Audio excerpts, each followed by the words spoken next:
Catherine, sigurado ba sa gagawin natin? Kasi first time ko na pupunta dito sa mental eh. Ako rin naman eh, kaso wala na tayong ibang paraan. Ayoko namang hayaang masira na lang yung ulo ni Lilian. Ayaw mo tayong paniwalaan ni Sir Ferdinand, di ba? Nakabantay pa si Ma'am Amara. Oh, kumpleto na ba lahat? Yes, sir. Gusto ko lang ipaalala sa inyo na ngayon ang Dryland Electrical Fence. Na-assist and orderly, siguro din. Sana lang huwag tayong mahuli. Basta sumunod na lang tayo sa plano, ha? Maraming beses na tayo nakapunta dito eh. Alam na natin yung pasikot-sikot. No, tara. Teka lang.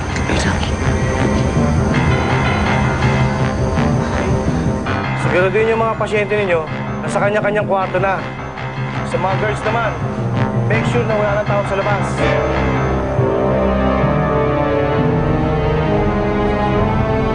Ilakas niya pinto.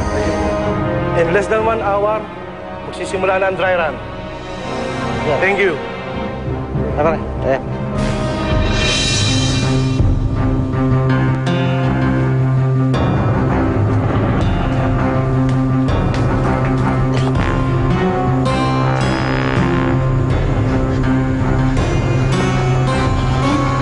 Lilian, gumising po kayo. Lilian. Catherine, tutulungan po namin kayo makatakas dito. Pasensya na po kung di ako nakinig sa inyo, ha. Pero sa tingin ko, lalo po kayo mapapasama pag nagtagal pa kayo dito, eh.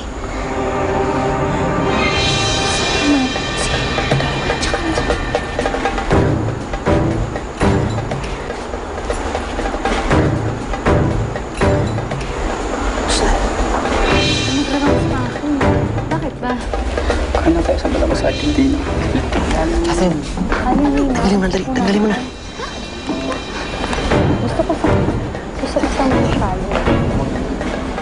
So? Malapit na yun. Balik. Balik pa kasi baka mahalata tayo. Nandiyan na yung nurse. Oo, promise. Hindi napapasok ko.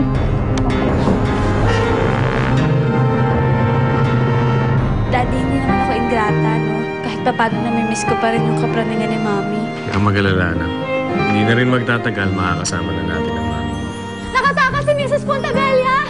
May yata akong kakasya dyan. Kasya kayo dito. Ayun! Ayun yung pasyente! Lilian, siguro na Lilian! Ay, si Mami Lilian! Ma'am! Lilian! Ako kayo dito, ma'am! Wag! Wala! Bonnie! Hello, Ferdinand. Si Lilian kasi tumakas kanina. Ano? Paano nangyari yung kay Lilian? Sabihin mo nga sa akin, Catherine, may kinalaman ka ba sa nangyari kay Lilian? Eh bakit kayo, Doktora? Wala po ba kayong kasalanan? Anong sinasabi mo? Doktora, sa pagkakaalam ko po, kayo po yung may gustong mapahamak si Nay Lilian. Alam ko na po yung ginagawa niyong dalawa ni Ma'am Amare. Alam ko po na pinapainom siya ng maling gamot.